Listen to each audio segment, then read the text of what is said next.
सन 1900 के बाद अंग्रेजों के खिलाफ बौद्धिक संघर्ष तेज हो गया और हमारे बुद्धिजीवियों ने बौद्धिक और वैज्ञानिक स्वतंत्रता हासिल करने के लिए जी जान लगाकर संघर्ष किया। In 1901, first सन 1901 में आचार्य प्रफुल्ल चंद्र रे ने Bengal Chemicals and Pharmaceutical Works के नाम से पहले स्वदेशी उद्योग की स्थापना की और 1928 में डॉक्टर सीवी रमन ने एक महान खोज की। 1930 में विज्ञान जगत में नोबेल पुरस्कार पाने वाले वो पहले अश्वेत व्यक्ति थे। साइंस इन 1930। इस एपिसोड में हम सन 1900 से 1947 तक हमारे देश के वैज्ञानिक परिदृश्य को एक नया आकार देने वाले महान व्यक्तियों, संस्थाओं और समाजों को देखेंगे। भारत में 1914 में साइंस कांग्रेस की स्थापना हुई। 1930 में सीवी रमन को भौतिकी में नोबेल पुरस्कार मिला और यही समय पश्चिमी विज्ञान और प्रौद्योगिकी के विकास के फलने फूलने का था, जिसकी वजह से भारतीय विश्व पटल पर एक ताकत बन रहे थे। आचार्य प्रफुल्ल चंद्र रे और जेसी बोस जैसे वैज्ञानिकों ने न केवल स्वदेशी विज्ञान आंदोलन को एक नई धार दी, बल्कि हमारे देश के विकास के समग्र परिदृश्य पर काफी सकारात्मक प्रभाव डाला। स्वदेशी was a yearning for an identity. स्वदेशी का अर्थ था अपना एक अस्तित्व, जिससे हमारी अस्मिता जुड़ी हुई थी। धीरे धीरे स्वदेशी की भावना का विकास होने से हमारे अंदर स्वराज की भावना का उदय हुआ। स्वराज एक प्रकार की स्वतंत्रता है, जिसका महत्व स्वायत्त शासन से पहले आता है, और यही स्वराज धीरे धीरे विकसित होकर सुराज यानी सुशासन की मांग में परिवर्तित हुआ, यानी ऐसा शासन जो भारतीय ही अपने लोगों को दे सकते थे। Demand for suraj, good governance, which Indians could give to themselves. इसके अलावा और भी काफी कुछ देखिए स्वतंत्रता संग्राम और वैज्ञानिक समुदाय पर आधारित हमारी इस विशेष श्रृंखला में।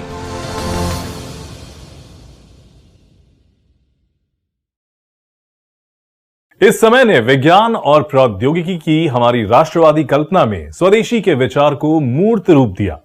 1907 में भारतीय विज्ञान संस्थान बेंगलोर, 1916 में वाराणसी में बनारस हिंदू विश्वविद्यालय और 1921 में शांति निकेतन में विश्व भारती विश्वविद्यालय जैसे शैक्षणिक संस्थानों की स्थापना भारत के इस पुनरुत्थान का एक हिस्सा थे।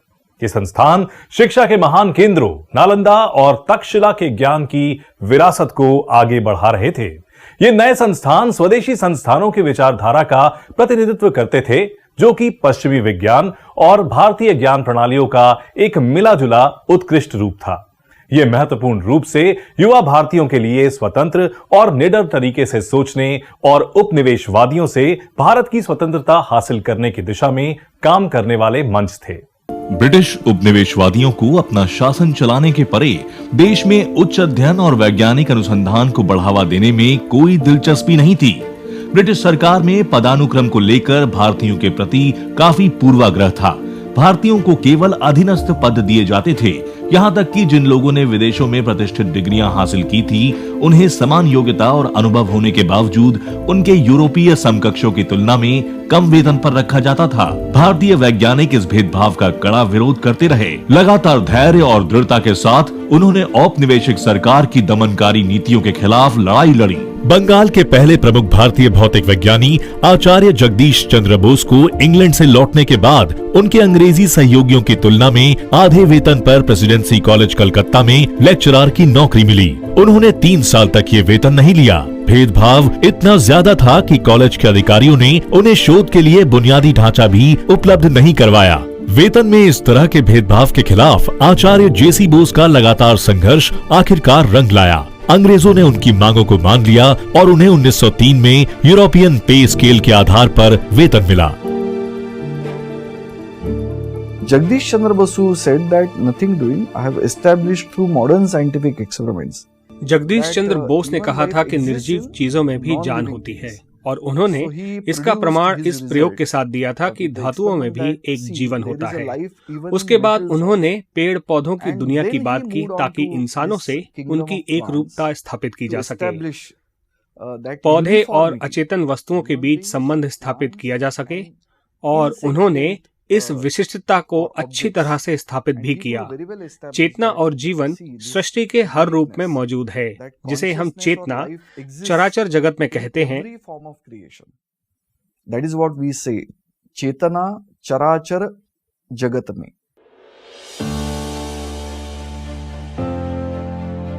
जाने माने रसायनज्ञ, उद्योगपति और समाज सेवी आचार्य प्रफुल्ल चंद्र रे को भी उपनिवेशवादियों के हाथों भेदभाव का सामना करना पड़ा। 1888 में एडिनबर्ग विश्वविद्यालय से रसायन विज्ञान में पीएचडी करने के बाद इंग्लैंड से लौटने पर पीसी रे को लगभग 1 साल तक किसी पद पर नहीं लिया गया और बाद में उन्हें कलकत्ता में प्रेसिडेंसी कॉलेज के शिक्षण संकाय में केवल अस्थायी पद दिया गया था। आचार्य प्रफुल्ल चंद्र रे एक अत्यंत प्रतिभाशाली वैज्ञानिक और एक सच्चे राष्ट्र निर्माता थे। उन्होंने न केवल भारत में आधुनिक विज्ञान की नींव रखने में महत्वपूर्ण भूमिका निभाई, बल्कि कई बड़े देशी उद्योगों की स्थापना में अपने ज्ञान का लाभ उठाया। उनका मानना था कि स्वतंत्रता देश के बौद्धिक और औद्योगिक संसाधनों के पूर्ण विकास के बिना संभव नहीं है। उन्होंने खुद को देशी उद्योगों की स्थापना और विकास के लिए समर्पित करना शुरू किया और भारत की पहली दवा company Bengal Chemicals and Pharmaceuticals की स्थापना की, जो आज भी चल रही है। बंगाल केमिकल्स एंड फार्मास्यूटिकल्स ने शुरुआत सल्फ्यूरिक एसिड के निर्माण के साथ की। ये लौह अयस्क और स्टील जैसे उद्योगों में उपयोग किया जाने वाला एक आवश्यक रसायन था। कंपनी ने कई कविराजों से परामर्श और व्यापक शोध के बाद आयुर्वेद पर आधारित पश्चिमी फार्मास्यूटिकल की तैयारियों के साथ साथ स्वदेशी दवाओं का निर्माण भी शुरू किया।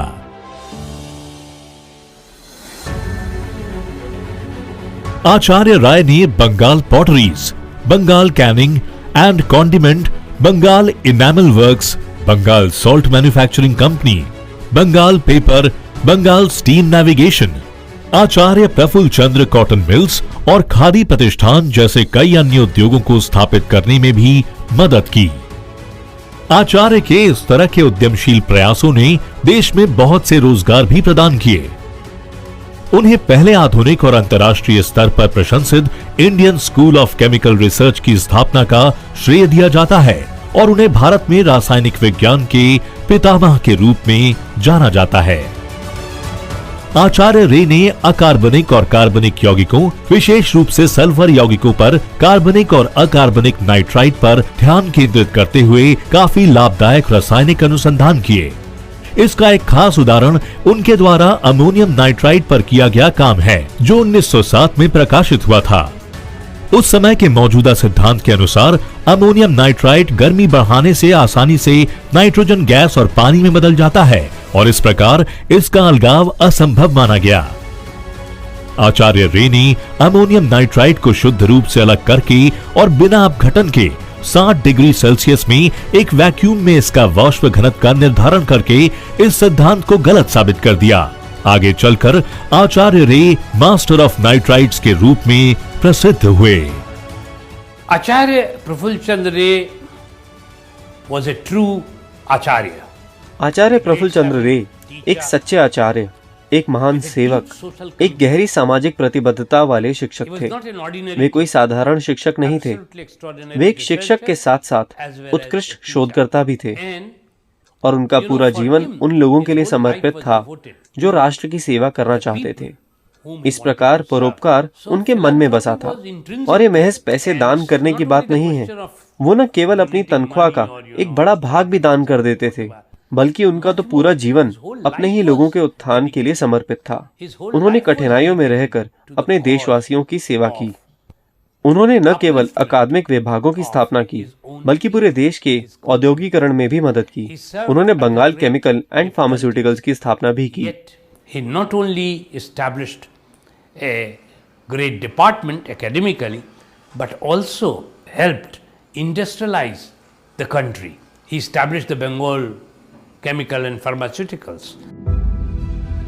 विडंबना ये है कि आचार्य रे को यूरोप के बाहर पहली बार केमिकल लैंडमार्क प्लैक के साथ उनके जीवन में किए गए काम के लिए British royal society of chemistry द्वारा सम्मानित किया जाएगा। 1924 में रे और उनके छात्र ज्ञान चंद्र घोष और ज्ञानेंद्र नाथ मुखर्जी ने इंडियन केमिकल सोसाइटी की स्थापना की और इंडियन केमिकल सोसाइटी के जर्नल की शुरुआत की। आचार्य रे के क्रांतिकारी स्वभाव के बारे में बहुत कम लोग जानते हैं। उन्होंने क्रांतिकारियों को आश्रय और अन्य सहायता प्रदान की थी और कहा तो ये भी जाता है कि उन्होंने विस्फोटकों के बारे में उनसे विचार और जानकारी भी साझा की। इससे पहले 1907 में टाटा ने मैसूर के महाराजा के सहयोग से बैंगलोर में भारतीय विज्ञान संस्थान की स्थापना में योगदान दिया था। महाराजा ने बैंगलोर में संस्थान की स्थापना के लिए 375 एकड़ भूमि दान में दी थी। This was something like a new dawn, something like a new beginning. यह एक नई सुबह, एक नई शुरुआत की तरह है और इसके बाद सदी के अंत तक कई वैज्ञानिक सामने आए।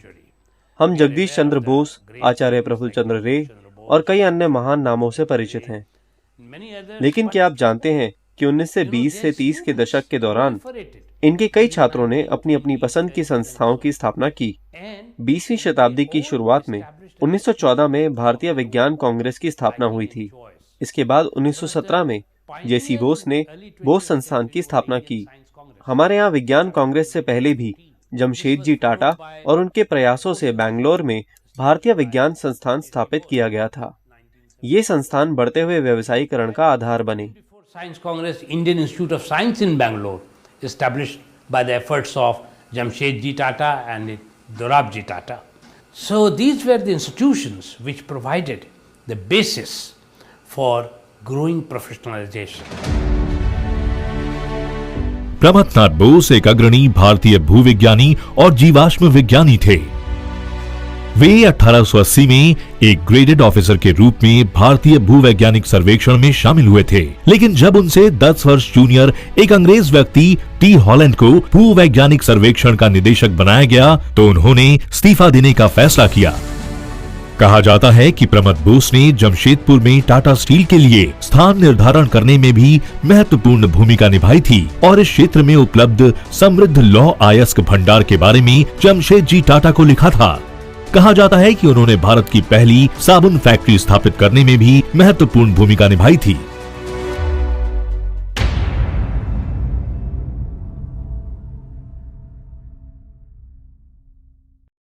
अंग्रेजों ने भारत में अपने शासन को मजबूत करने के लिए पश्चिमी विज्ञान का इस्तेमाल किया और भारतीयों को इसमें केवल सीमित पहुंच की अनुमति दी। वे बौद्धिक रूप से भारतीयों को दबाते रहे और सभी आधिकारिक नीतियों में उनके साथ भेदभाव किया। इसका असर यह हुआ कि इससे स्वदेशी भावना को मजबूती मिली और स्वतंत्रता संग्राम की नींव मजबूत हुई। 20वीं शताब्दी की शुरुआत ने पुनर्जागरण को औपनिवेशिक शासन से मुक्ति के तौर पर देखा और यह स्वदेशी आंदोलन के रूप में सामने आया। विज्ञान और प्रौद्योगिकी ने देश के औद्योगिकरण के संदर्भ में शिक्षा और अनुसंधान के मंदिरों की स्थापना की जरूरत को भी गति प्रदान की, जिसकी वजह से कई भारतीय बुद्धिजीवियों, वैज्ञानिकों, समाज सुधारकों ने 1900 से 1947 के बीच देश में वैज्ञानिक और अनुसंधान आधारित शैक्षणिक संस्थानों की स्थापना के लिए काम किया। पूर्ण स्वराज यानी पूरी आजादी की बढ़ती मांग के साथ हमारे नेताओं और विचारकों ने विज्ञान, प्रौद्योगिकी और अर्थशास्त्र सहित राष्ट्र के भविष्य के लिए एक ब्लूप्रिंट तैयार करना शुरू कर दिया। इसका मकसद भारतीयों के लिए विज्ञान सीखने और अनुसंधान से जुड़ी सुविधाओं का निर्माण करना था, जो कि अंग्रेजों के प्रभाव और प्रभुत्व से मुक्त हो। इसीलिए नए वैज्ञानिक समाज, विश्वविद्यालय और संस्थान स्थापित किए गए। भारत में पश्चिमी विज्ञान का व्यवसायीकरण कई अलग अलग शहरों और कस्बों में हो रहा था। भारत ने इस क्षेत्र में कई महत्वपूर्ण योगदान देखे। 1930 में भौतिकी के लिए सीवी रमन को प्रथम नोबेल पुरस्कार से सम्मानित किए जाने के साथ ही विश्व मंच पर भारतीय वैज्ञानिकों का उदय हुआ। वह इस प्रतिष्ठित पुरस्कार को जीतने वाले पहले एशियाई और अश्वेत व्यक्ति थे। So today, people recognize the golden age of science in India as first three decades of 20th century. इसलिए लोग आज भारत में विज्ञान के स्वर्णिम काल को 20वीं सदी के पहले 3 दशकों के रूप में याद करते हैं। 1901 में आचार्य प्रफुल्ल चंद्र रे द्वारा विज्ञान और वैज्ञानिक अनुसंधान के माध्यम से पहला स्वदेशी उद्योग बंगाल केमिकल्स एंड फार्मास्यूटिकल्स की स्थापना की गई।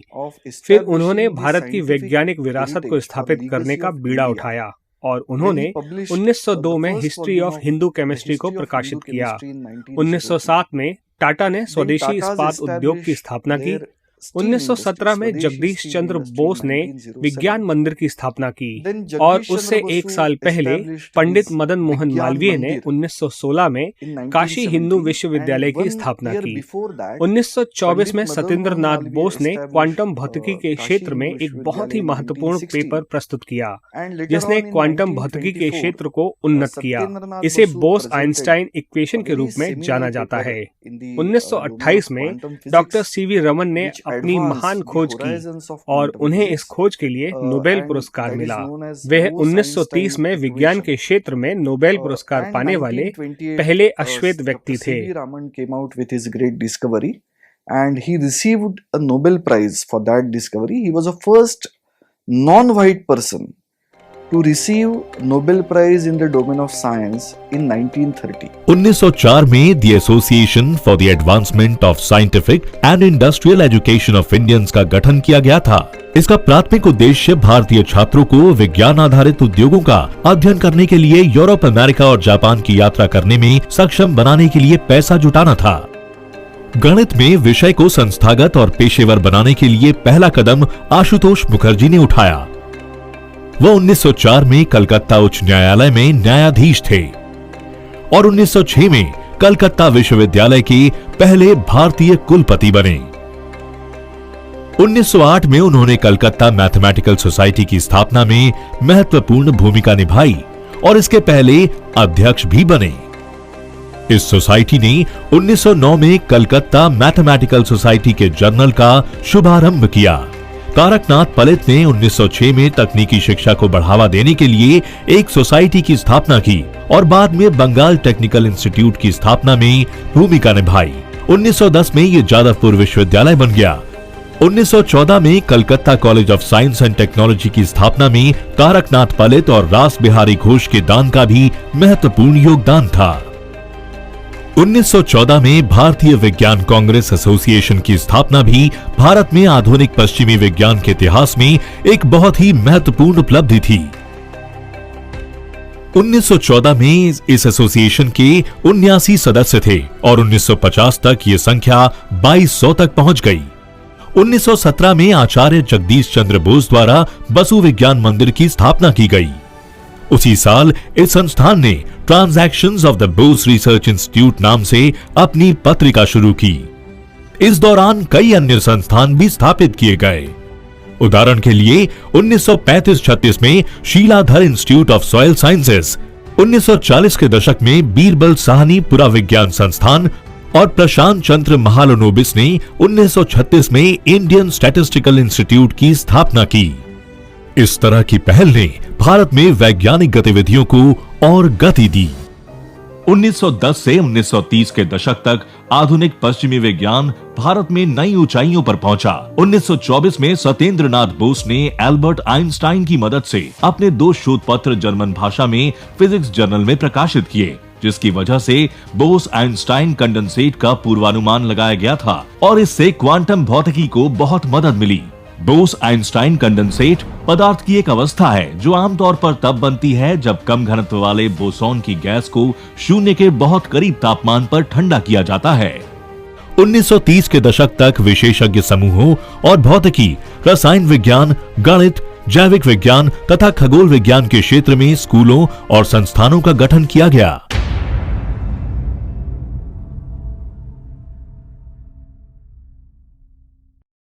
तो इसमें असामान्य और सोचने विचारने की बात क्या है? इसलिए मैं फिर से एक बात पर जोर दे रहा हूं कि भारत उस समय एक साम्राज्यवादी शक्ति के अधीन था। अंग्रेजों ने भारत और इसकी समृद्ध ऐतिहासिक विरासत यानी विज्ञान, गणित, वास्तुकला, चिकित्सा और भाषाओं का दमन जारी रखा, जिसका मकसद साफ था, यहां के प्राकृतिक संसाधनों का दोहन किया जाए और भारत को ब्रिटिश सामानों के बाजार में बदला जाए।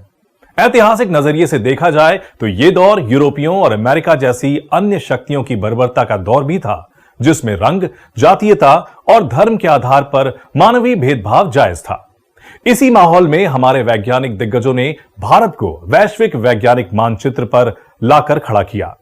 उनमें एक नाम ऐसा भी है जो किसी परिचय का मोहताज नहीं है। सीवी रमन द्वारा प्रकाश के प्रकीर्णन पर किए गए अनुसंधान पर 1930 में उन्हें नोबेल पुरस्कार मिला।